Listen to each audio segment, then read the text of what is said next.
Welcome to Spiritual Rockstar Podcast, where world-changing spiritual entrepreneurs come to deeply awaken the power within to bring forth their greatest purpose, to create massive awakened impact for millions of souls around the planet, while enjoying being in tune with all life and real wealth in all aspects of their lives. I'm your host, Daniel John Hanneman. All right, so glad to be here again with you all. And so Janet Atwood, here we are. It's been a while since we've connected. It's just so lovely to be with you again. I love it. You know, I want to show you something. Uh-huh.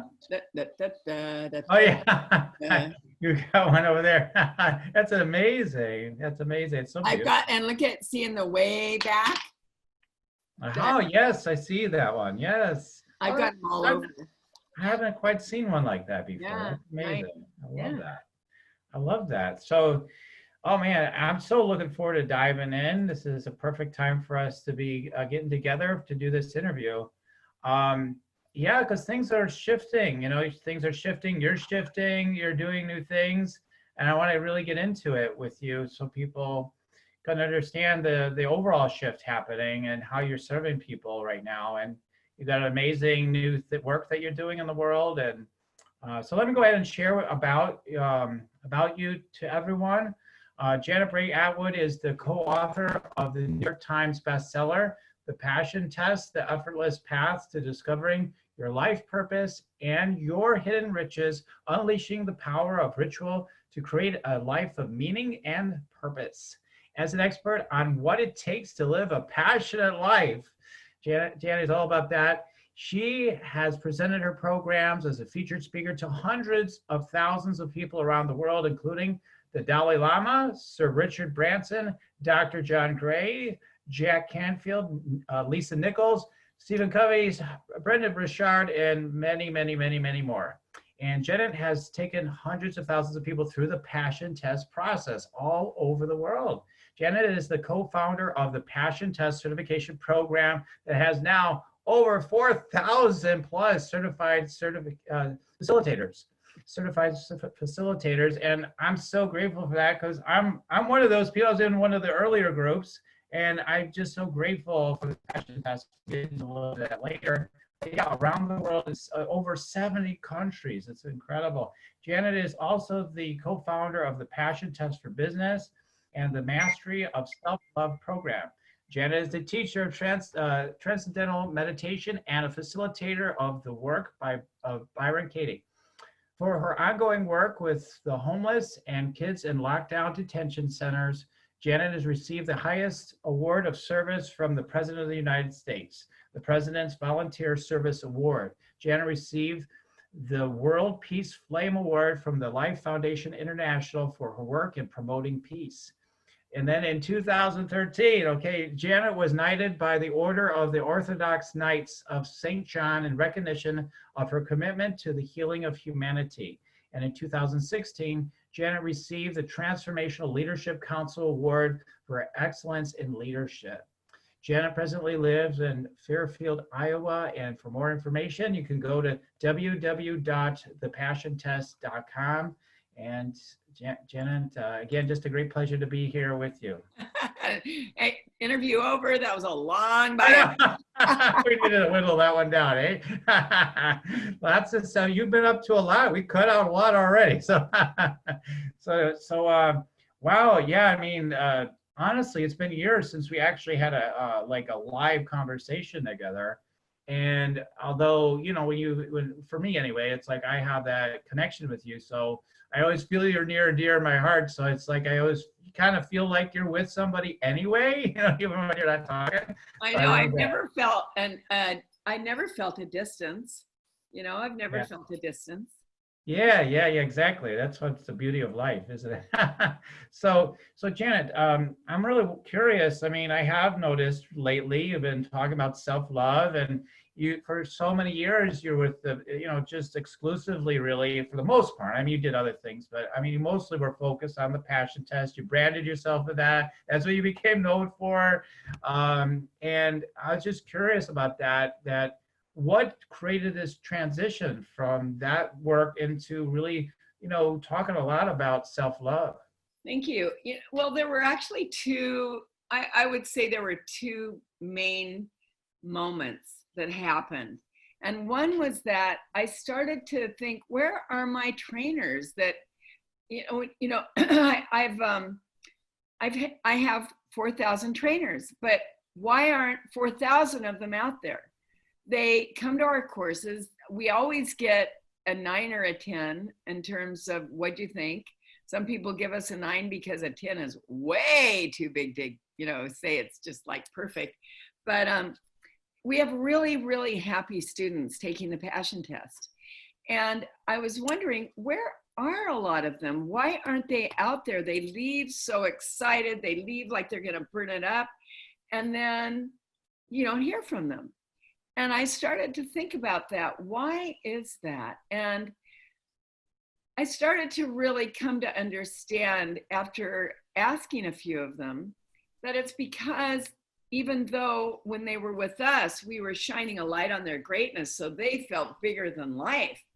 But when they left our 4-day certification program and went back out in the big scary world, they were met with themselves. And they had to have what it takes in order to get the job done, which meant that in order to get the job done and talk about passion and living a passionate life and gathering students, you have to pretty much know who you are and be very, very aligned with yourself.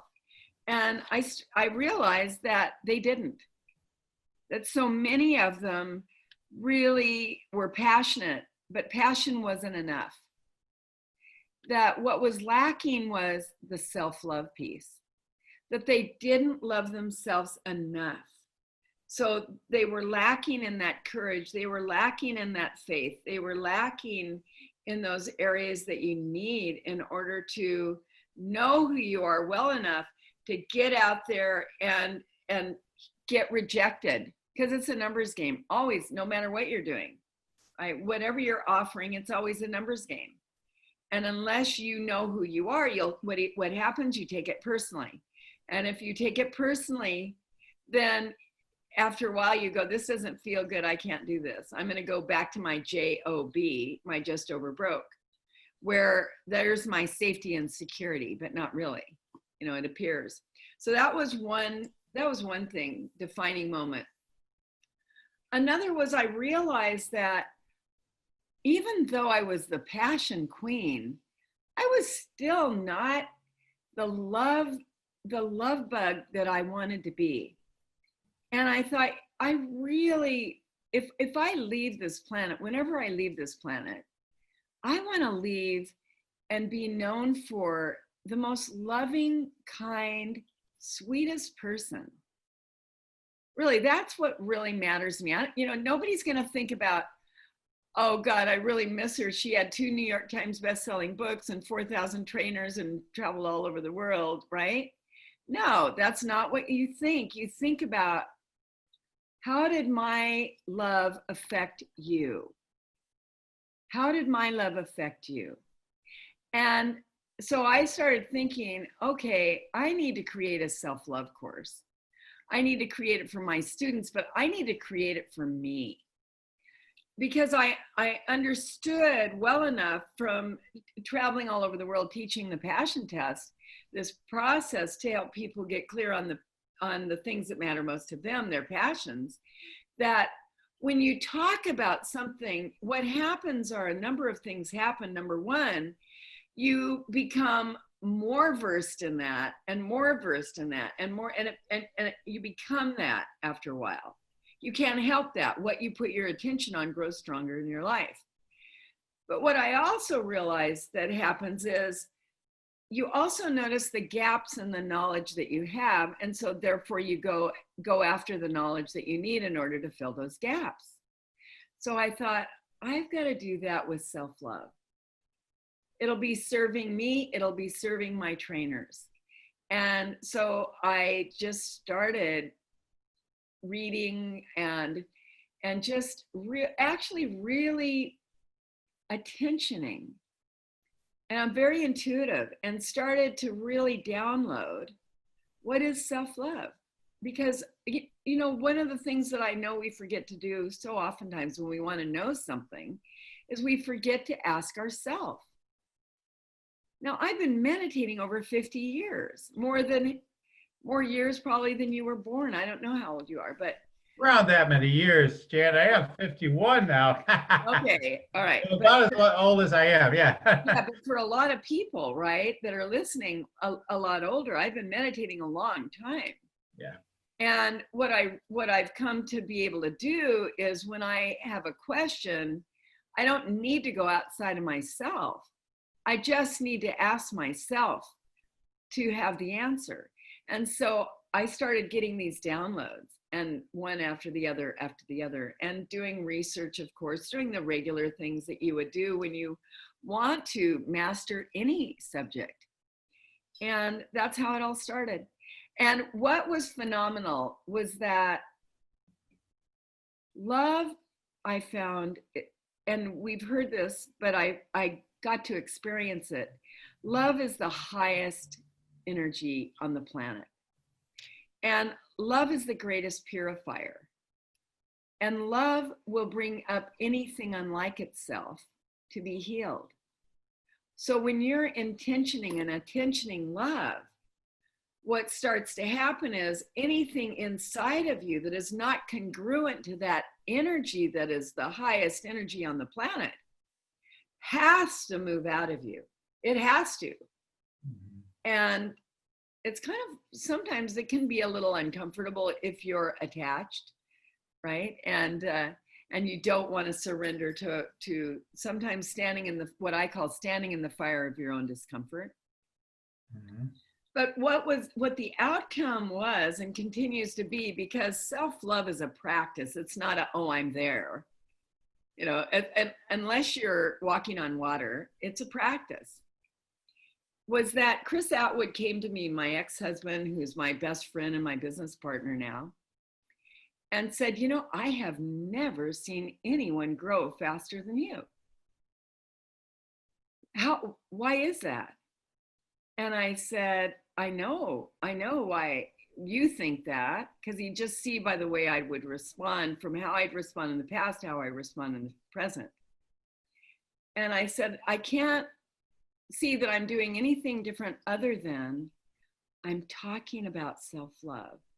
I'm sharing about self-love. I'm putting people through processes on self-love. What you put your attention on grows stronger in your life, as you know, Chris. And we found that out with the passion test. And so it's the best thing I've ever done. It's the best thing in the whole world. And I am a shameless self-promoter about people becoming my trainers. Because why?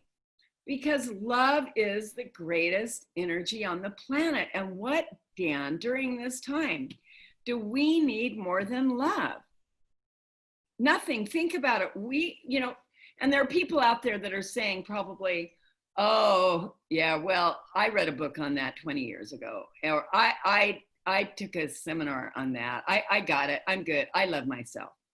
And I just want to, one of my conversations lately has been, well, yeah, but now let's think about love in 2021 and your self-love in 2021, because we're going into a brand new age. Wouldn't you agree? Oh, yeah, of course. I mean, we are in a brand new time. Everything is topsy-turvy, and we are in a big transformation, big. And as a matter of fact, big right now, if we want to talk about now, yeah. Right now, one of the biggest spiritual transformations that's ever happened on this planet is happening right now. And so I ask everybody listening that thinks that, well, I've got it down. Well, yeah, but how are you going to have it down in 2021 when everything's not as comfortable? That the people that you used to hang out with now have very different ideas on race and religion and equality and the environment, these core issues that stir our heart on all of these different things. How are you going to be when your mother is saying opposite of what you feel is true? And how easy is it going to be to love her? And then when you see yourself struggling to love her because of her ideas and her beliefs, how are you going to do with loving you? And that's why I'm out and about now, shamelessly promoting mastering self-love, because it's the most important thing we can do. Because what's going on in the world now, you can see it. Divisiveness and separation is at the core. I mean, and if we don't get some cosmic army together fast that is out there standing for self-love, then we are going to implode on ourselves. We are. It's already happening. You can see it. You can feel it in the environment. And I mean, I don't know about you, but Dan, tell me, you're intuitive. What are your friends saying? How are they feeling? Have they been saying, wow, I don't know what's happening, but I'm waking up and I'm not in a good mood. And this is what Karen, Karen, my dear trainer, Karen Lewis. Oh, right. Yes. She said, I wake up happy, but lately I'm not waking up happy. I'm waking up, I'm not that happy. And truly in 2021, we've got to really get real seriously connected to source so that we can listen. And that's what self-love, self-esteem, self-awareness is all about. Because what's going on right now is there's a lot of noise out there. And talk about the internet. There's this new movie out that I was just watching. What was it called? Social Dilemma? Yeah, Social Dilemma. Thank you. Mm-hmm. And how the internet is affecting and has tapped into being so hyper sensitive about every thought, movement, where we want to go next, that we're now being as if we were manipulated into whatever stream of thought that the internet wants us to go. It's gotten that sophisticated. And you can really see it. You can see it everywhere, this separation going on. And so it's not just so I'll feel better about myself and so people will love me. No, this is a battle going on. And it's about dropping I know the way, I'm right, this is it, and going into and letting it be okay with, I'm in the unknowing until I know. Right. Because the only thing we can know, because there's so much noise out there that's not real. And so who knows what's real? So what needs to happen is to curve back on the self-love, love for my own inner thoughts, my own inner feelings, courage to do what I know to be right, what is speaking through me to me. And that takes a lot of self-love to be able to do that. Yeah, I'm so grateful to hear all this from you. I mean, first of all, I just want to, remind you, and you only half know this, I'm sure, is that, you've been more of a mentor to me, even though I haven't spent a lot of time with you all the time through these years, and you probably realize I do, do the passion test one-to-one with most all of my clients, every single one, depends on what we're working on.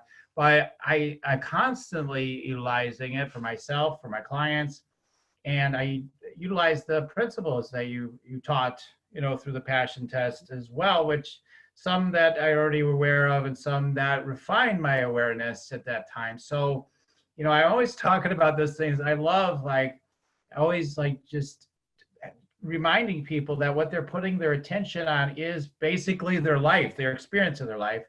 And it's so fun, as you've heard, as so well, but I just want to share this with the audience too, is every time we do that test, you have us do with the people, like, okay, why don't you grade, where you are with these things, with each passion. Now, how much attention you've been giving to each one. And, oh, funny, how isn't it coincidental how it totally, this perfectly lines up every single time? Every single time, it always works. And it's like, and the liberating part is all you have to do is shift your attention. That it is that simple, and it's that difficult sometimes for people too, but it's that simple. And I think the solution to shifting our attention, because our attention, I've always said, if we still had 3 networks, I'm not saying it'll be good, but if we had 3 networks, no internet, no social media, we would probably think like we used to think, right? So, I mean, similar. I wouldn't be so dramatic, but there's awakening happening. This is the good part of it, but it's creating all these chaos, the sense of division. The polarity that was always there is exposed, right? And so we have the opportunity to really fully, more deeply wake up right now. Even those of us that thought we were already kind of awake and loved ourselves, right? So I don't know, I love myself, and all of a sudden, these politics stuff comes up or whatever it is. And they're like, I want to kill him. Oh, yeah, I'm totally awake, right? Down with Trump or down with whoever it is that we're upset with, right? But it's like, just the most amazing. I can't believe some of the people that are really in the past, I probably thought they're pretty awake, and they're like, piss on Trump or whatever. I go, oh my God, what's going on? And so I've been on the airwaves, and then my account got shut down after I was sharing a lot about love each other. I don't know if it's Facebook or what, but it just shut me down. I got too much of that. Then that love stuff. So I have no clue, but it was amazing. I got shut down after lots of self-love posts, and love each other and don't love, and love everyone. And that's the key. It's like if we believe everyone's a reflection of us, of course, it's all self-love. We have to love each other so we can love ourselves. And so I think wait, say that again. We have to love, I don't know if I can, we need to love each other, everyone. We each need to love each other to be able to love ourselves, because that is us. Wait. Actually, how did I say it? I don't know. It goes the opposite way. Okay. Yeah, we're interviewing you, but that's what's coming up for me. No, right. But I want to shift that a little bit, what you just said. Yeah, go ahead. We have to, what's important right now, we're going to war with who? Who is that any of us would go to war with? See, nature is so efficient that God, nature, higher power, the universe, whatever name you want to put to that energy that's greater than yourself, created the other. So you're the other. I'm looking at Dan. Okay, now what I'm loving or what I'm not loving has nothing to do with you. Right. Remember, everything's a reflection. Right. That's what I'm trying to say. It may not come out that way, but yeah. So my job and my responsibility right now as a warrior of love is to start to intention and do everything I know. And sometimes sometimes we're so far away from it, people need to take courses on self-love, because they need these little practices and tools and principles that are solid to reconnect with themselves. There's this beautiful saying by my master, Maharishi Mahesh Yogi, and the quote was, "The world is as you are." The world is as you are. So if you're in war, or if you're feeling like, you want to scream and hit somebody, then the practice is, and it's always the practice, is to come back to the self. come back to you, come home to you. How do you do that? Well, we could do it right now. There's so many different practices, but right now, what we could do, everyone listening, just for a moment, just put your attention on the area of your heart. Put your beautiful attention just on the area of your heart, just your attention on that area. And if it helps, you can put your hands on your heart. And now just breathe in for a minute, as if you're breathing in and out of your heart. Breathe in through the nose and out through the mouth. Breathe in and out and in and out. And as you're breathing in and out and attentioning the area of your heart, now bring in a beautiful memory of a moment that you've had this week. When I do this exercise, I always think of my godchildren. Every time I'm with them, I read to them every day before they go to sleep. They're in Germany. So I call them on Zoom and I read to them good night. And that's the sweetest thing to do to Sophie and Tiana and Chocho. So I think of that and I bring that joy into my heart. Now I want you to find a moment. Maybe it was walking in nature. Maybe someone said some lovely something to you. Maybe it was just having a really deep, wonderful moment of silence with yourself where you felt just so connected. Just find that moment and just bring that moment of joy into your heart and continue breathing. And one more breath in and out.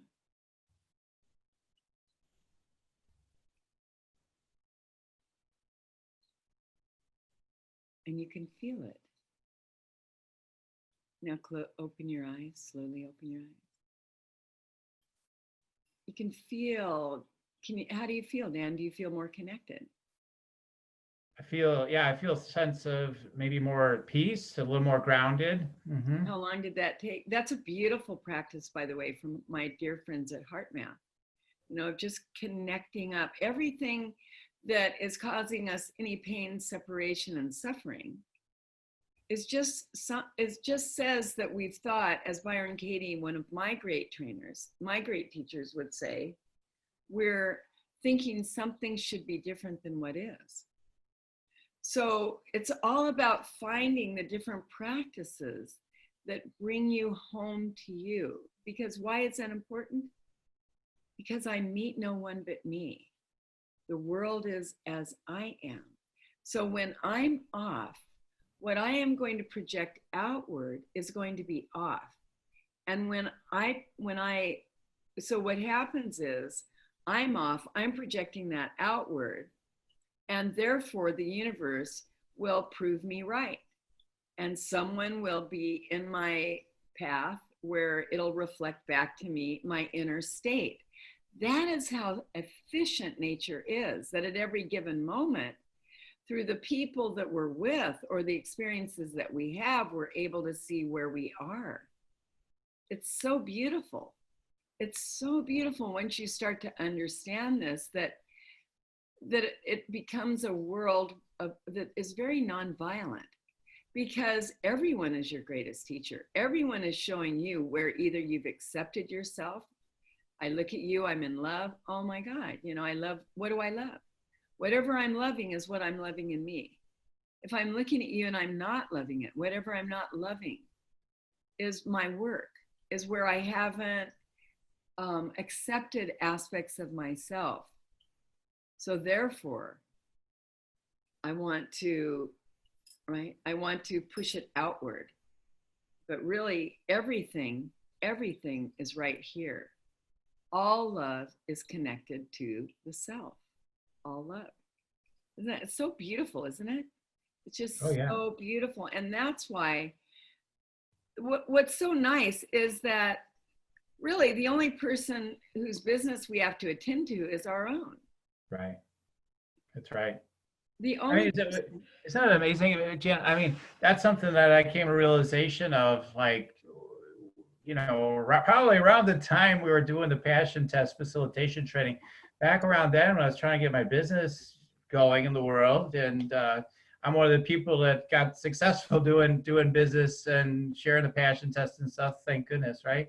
So, but my thing is, I started realizing that the whole key to my success was self-love. Like when I started realizing my clients are here for me as much as I'm there for them. We're one. I get to get paid just to love myself. I'm getting paid just to love myself, really, in a way. Really, when you get deep into it, that's how how I saw it. And I was like, that really, when I clicked in, I started realizing how amazingly taken care of I am in my life. Life just wants to love me if I let it, like, okay, I just let it, if I just let it. So that was a big realization I had. Well, that's such and it's so beautiful to use you as an example of that, because you have such a light around you. And so it's a very practical thing, self-love. I mean, I used to run the third largest book buyers marketing division in the United States. And I had a group of about 40 marketers that I was in charge of. And I wish I had known this at the time, right? Because at the time I didn't know it. So I was always, I was so hard on myself, and everything reflected outward. And so it made it really super hard.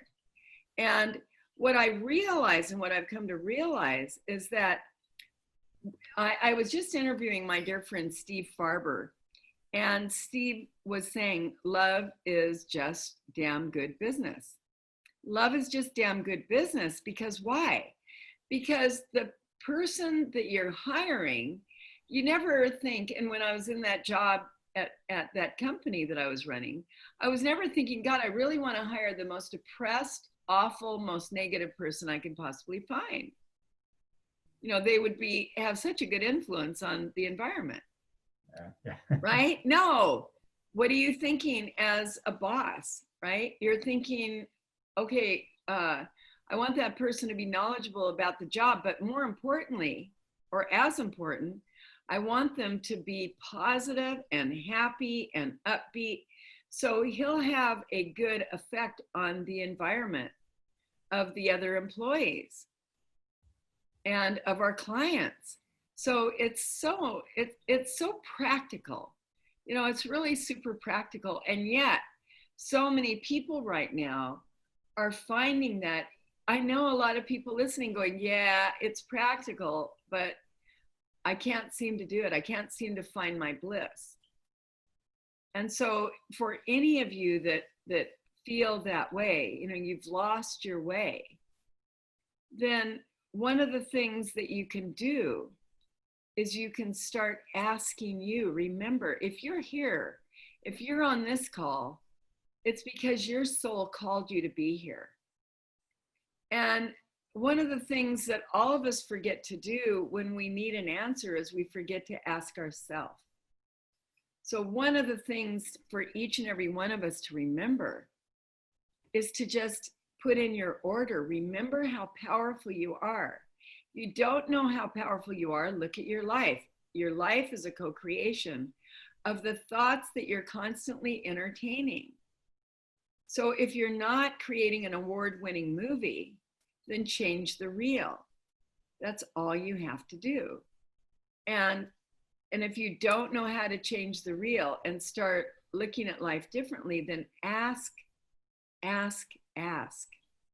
yourself to draw to you the people, the places, the things that you need to support you to be all that you want to be in service to humanity. In service to humanity.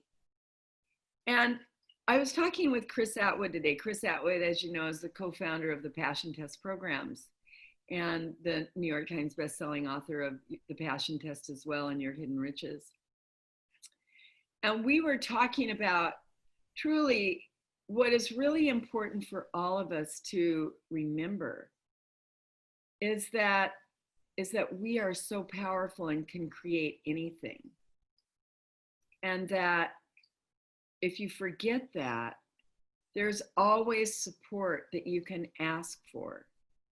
and it's unseen.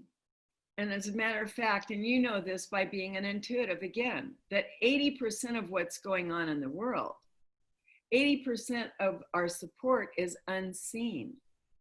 And we never remember to tap into that. So many times when we're suffering or when we're down and we're alone, we forget that there's all kinds of support.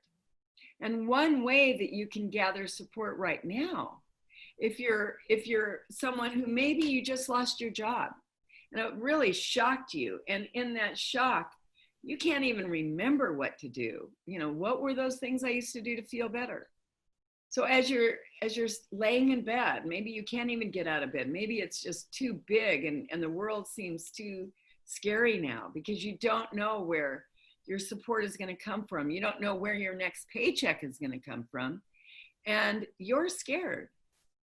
So one thing that you can do is remember everything is energy. Everything is energy. So what is necessary is to transmute your energy. How do you do that?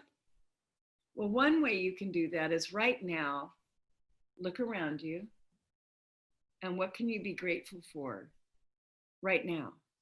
It's all you've got right now. And start being in gratitude right now. Because gratitude is that same vibration. It's closely aligned with love. And it's a high vibration. And what you'll notice is that when you're in gratitude, thank you that I am breathing. Thank you that my knees get me out of bed. Thank you for the roof over my head. Thank you for my legs that walk me to where I need to go. Whatever you can be grateful for, thank you for water.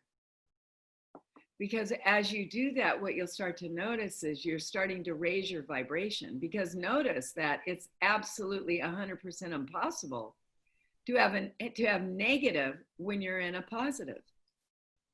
So what you have to do is you have to snuff out those limiting beliefs. The only reason why you're laying in bed and you're immobilized is because you started to think that there is no way out. And you're locked in fear. So a way out of fear, one of the practices is gratitude. It's a beautiful practice. You know, just begin it. I remember being stuck down years and years ago. I was in Norway and I had gone to start a business there. I was starting a business with a friend. It was called Open Heart Training. Never do that. It was going to be a seminar business. Open Heart Training. People thought we were giving them heart operations. That's the first thought I had. I know. Don't ask me. And I lost all my money. And I didn't have a plane ticket home.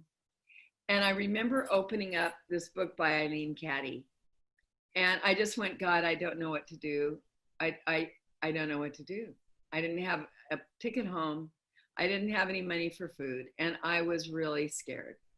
And I opened up this book by this woman from this beautiful place called Findhorn, where supposedly they grow these beautiful, it's famous all over the world, big carrots and tomatoes and all kinds of vegetation, because they say that the energy there is so special. So I open up this book and I just went, okay, tell me, Bing.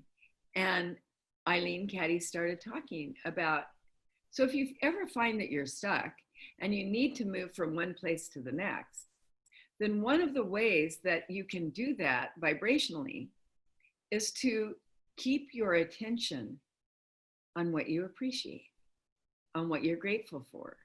And what you'll find is you'll start to raise your energy, and that it will create an opening. Because why? Because the gifts are always there. Right. But when you're contracted, when you're in fear, and you know what contraction looks like, right, you're not aware of the gifts that are there. Yeah.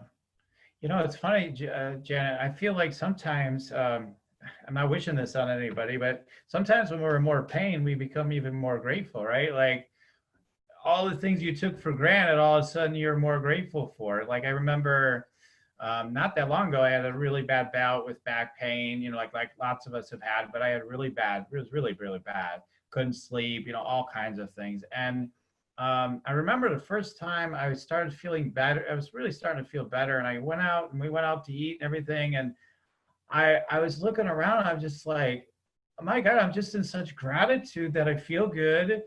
Everyone is like so well taken care of beyond what they understand. And yet you could just feel at different tables, people are griping about things, right? I'm like, why? It's like, and I know I could be one of those people, but right. But like in that moment, I was so connected. It just seemed silly to me. Why would people be complaining, And so I think what you're saying is so true. Like we make the mind and the ego always makes everything complicated, as we know, right? So it's always like, whatever, we got air, we need more stuff, we got legs, whatever, but actually, like, that's a huge gift, I mean, it's a massive gift.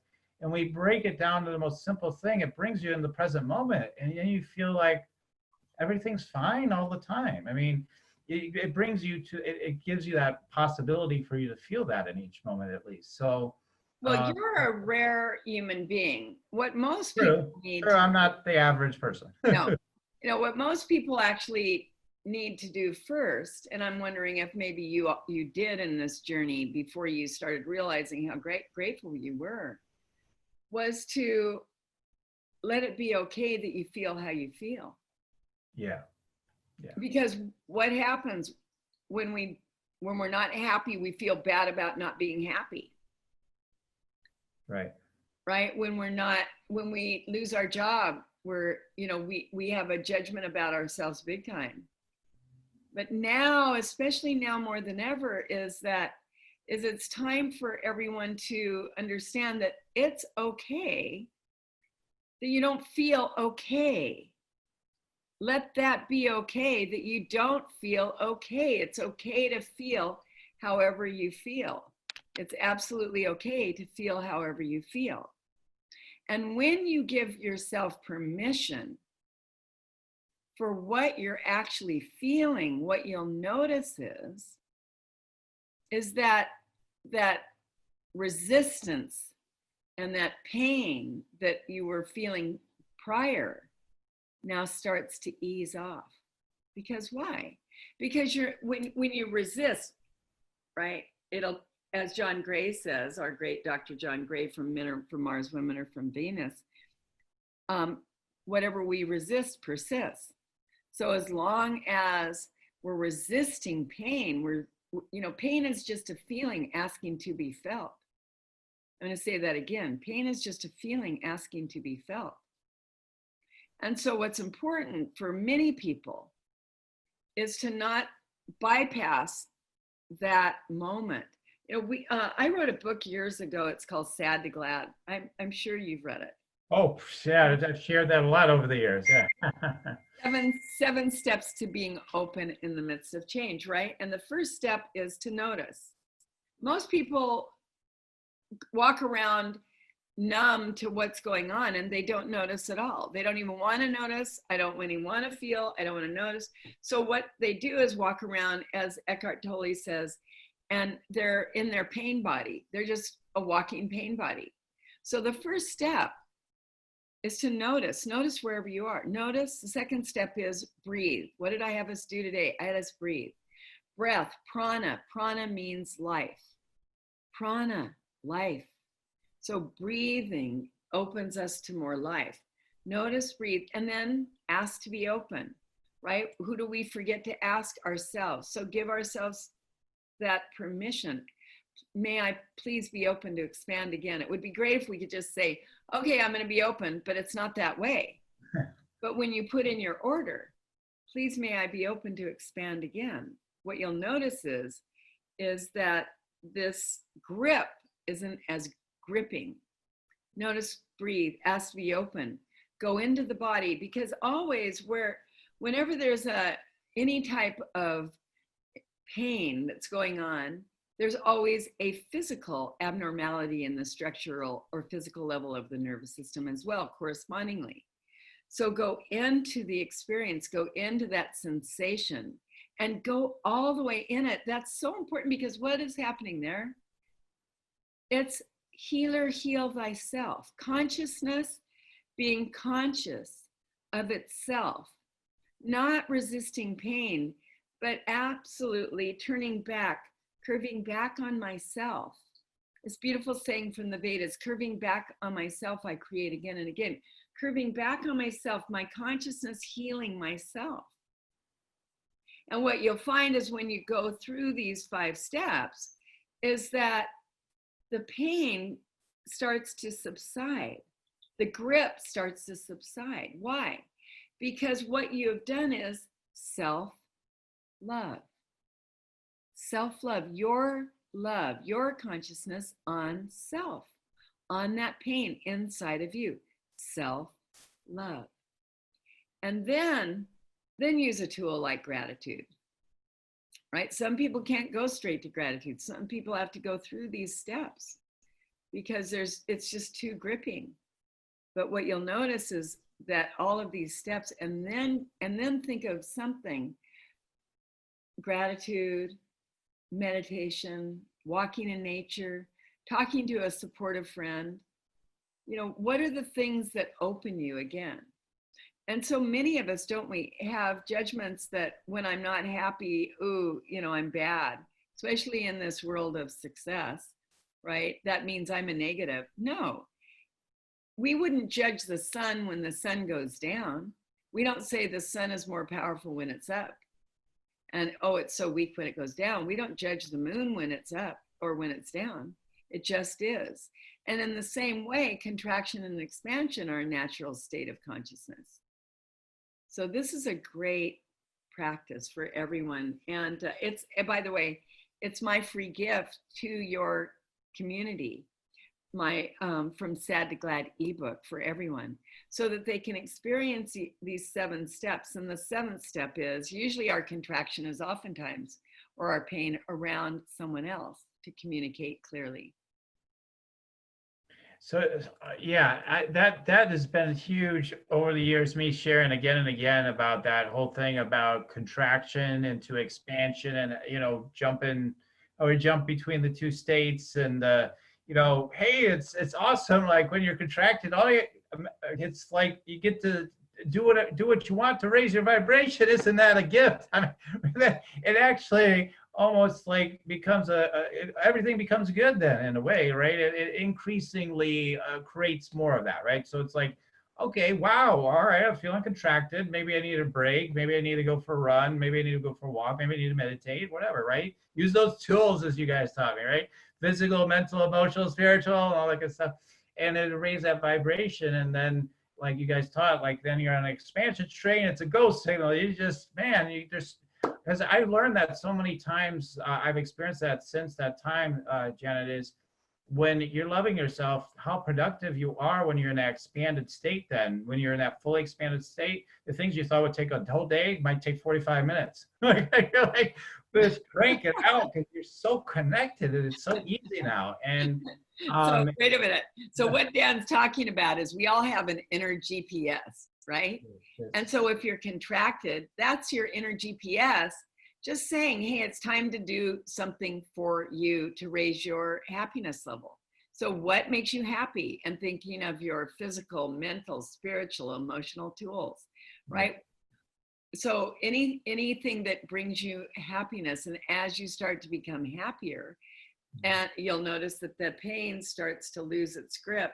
And then the next thing you know, you're expanded again. So this is just nature's beautiful way. Just as the sun is going up and coming down, and the moon is going up and coming down, of telling you what your state is, what your state gets to do right now. And you notice when you're at what Dan was saying is, when you're really contracted, that's not the time to try to get something done. That means it's time for you. It's me time. And when you're expanded, that's the time to do all the different activities, get it done, go meet people, get out there, right? Because you've got that energy.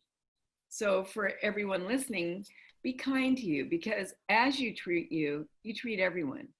And that's what this practice is all about, to be kind to you and stop the judgment and just start to put your attention on pain, healing pain. Outstanding. Okay. So we'll go ahead. We'll put the link to the gift in the show notes. So this has been a great time together with you, Janet. We'll definitely get that up for people. You definitely it's been a life changer for me, that whole process of really everything, the passion test, the sad, the glad, the whole thing. And so definitely take advantage of that. And I can't recommend it highly enough. So any last words, Janet, as we start to wrap up here? Yeah, just to what I just said, as you treat you treat everyone. So if you want to really be the best that you can be for everyone, just think today, what good can I do for myself today? Because however you're doing is affecting everyone. So just give yourself that love so that you can radiate that love out as Dan does. Huh? Wow. Thanks, Janet. So thanks so much for being on today. You're welcome. All right, everybody. All right, so everyone, I'm so grateful for all of you. If you want to check me out, go to yoursacredpurpose.com. I'm unabashedly promoting myself as well. Yoursacredpurpose.com. Get that money meditation. It works. People are making more money utilizing that. And there's also opportunities to connect with me, for me to utilize my intuitive gift to support you to rock your sacred purpose. So anyway, again, so grateful for you, Janet. Lots of love, and love you. Just so grateful, and everybody, just keep on tuning in then to us here at Spiritual Rockstar Podcast, and we'll keep on rocking it. It's okay. Till the next time, everybody. Much love. You're listening to Spiritual Rockstar Podcast.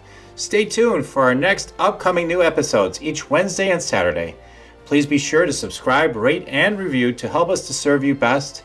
As a reminder, you can get your free Meditate and Make Money meditation at www.yoursacredpurpose.com to rock your sacred purpose. Goodbye for now, everybody.